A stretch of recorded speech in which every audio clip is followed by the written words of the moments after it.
দুইটি সম্প্রদায়ের মধ্যে যখন ঝগড়া শুরু হয়, স্বামী স্ত্রীর মধ্যে ঝগড়া হতে পারে, ভাইয়ে ভাইয়ে ঝগড়া হতে পারে, বাবা সন্তানে ঝগড়া হতে পারে, শ্বশুর এবং শাশুড়ি ঝগড়া হতে পারে, তারপরে হচ্ছে শ্বশুর জামাই ঝগড়া হতে পারে, মানে যে কোনো দুইটি সম্প্রদায়ের মধ্যে যদি ঝগড়া হয়, মানে বিবাদ হয়, তারা কখনোই মিট হচ্ছেন না, বা অথবা কোনো এরকম একটা কেস, যেই কেসের কোনো সমাধান আসতেছে না, তো প্রিয় দর্শক শ্রোতা, এই ধরনের কেসকে আপনারা কিন্তু আজকের এই তদবিরটির মাধ্যমে, একটি সহজ তদবিরের মাধ্যমে আপনারা তাদেরকে মিট করায় দিতে পারবেন খুব সহজেই। এই জন্যেই কিন্তু আপনাকে এই ভিডিওটি দেখতে হবে, অন্যথায় কিন্তু অন্য কোনো ভিডিও দেখলে আপনার কাজ না হইতে পারে। প্রিয় দর্শক শ্রোতা, তাহলে এই ভিডিওটি কিন্তু খুবই কার্যকরী হতে যাচ্ছে আপনাদের জন্য।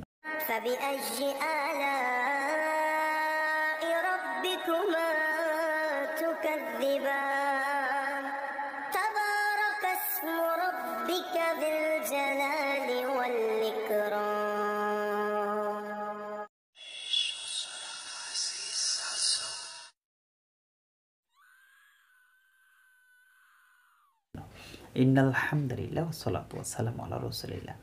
কাছে এবং দূরে, দেশে এবং দেশের বাইরে যারা যেখান থেকে জালালি এমটিভিতে যুক্ত হবেন, সকলকে জানাচ্ছি অনেক অনেক প্রীতি ও শুভেচ্ছা। প্রিয় দর্শক শ্রোতা, ইতিমধ্যেই আপনি যদি একজন নতুন সদস্য হয়ে থাকেন আমাদের জালালি এমটিভিতে, অবশ্যই চ্যানেলটিকে সাবস্ক্রাইব করবেন, আর নিত্য নতুন ভিডিও সকলের আগে পেতে অবশ্যই বেল আইকনে চাপ দিয়ে রাখবেন, কারণ প্রতিদিন এই ধরনের একটি করে ভিডিও নিয়ে উপস্থিত হয়ে থাকে আমি আপনাদের মাঝে।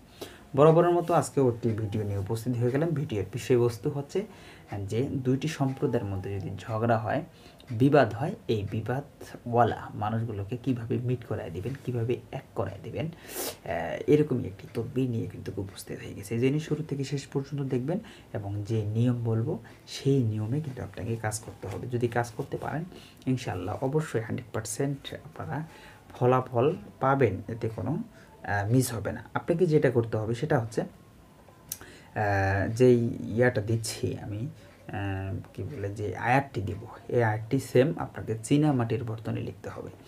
চীনা মাটির বর্তনে লিখে আপনাকে যেটা করতে হবে সেটা হচ্ছে, যে আয়াতটি আমি দিচ্ছি, এই আয়াতটি আপনি পড়বেন, তিলাওয়াত করবেন। তো আমি তিলাওয়াত করেও আপনাদেরকে শোনাবো ইনশাআল্লাহ। এই যে আয়াতটি আপনারা দেখতেছেন স্ক্রিনে, এই আয়াতটি পড়বেন। পড়ে যদি আপনারা যে দুইটি সম্প্রদায়ের ভিতরে ঝগড়া, এদেরকে সরাসরি ফু দেন, তাও কাজ হবে। যদি না পারেন, আপনারা এটা চীনা মাটির বর্তনের ভিতরে লিখবেন। লেখার পরে এটি আপনারা ধুয়ে সেই পানিটা তার দুই সম্প্রদায়কে পান করায় দেবেন। যদি পান করায় দিতে পারেন তাহলে তো 100 ইনশাআল্লাহ কোনো মিস হবে না, 100% কাজ হয়ে যাবে।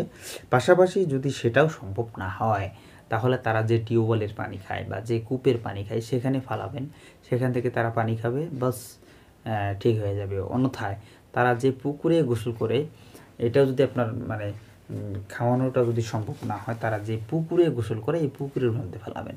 এই পুকুরের মধ্যে যদি ফেলাতে পারেন, এই পুকুরে তারা গোসল টোসল করবে, দেখবেন যে দুই গ্রুপ, আর তাদের ভিতরে বিবাদ থাকবে না, তারা দুইজন মিট হয়ে যাবে, এক হয়ে যাবে। তো প্রিয় দর্শক শ্রোতা, এগুলো হচ্ছে কোরআনের আয়াত, কোরআনের আমল। আমি আপনাদেরকে দেখেন আয়াতটি তেলাওয়াত করে শোনাচ্ছি। বিসমিল্লাহির রহমানির রহিম। ওয়া আমিন আকাসাল মাদিনাতি রাজুলুন ইয়াসআ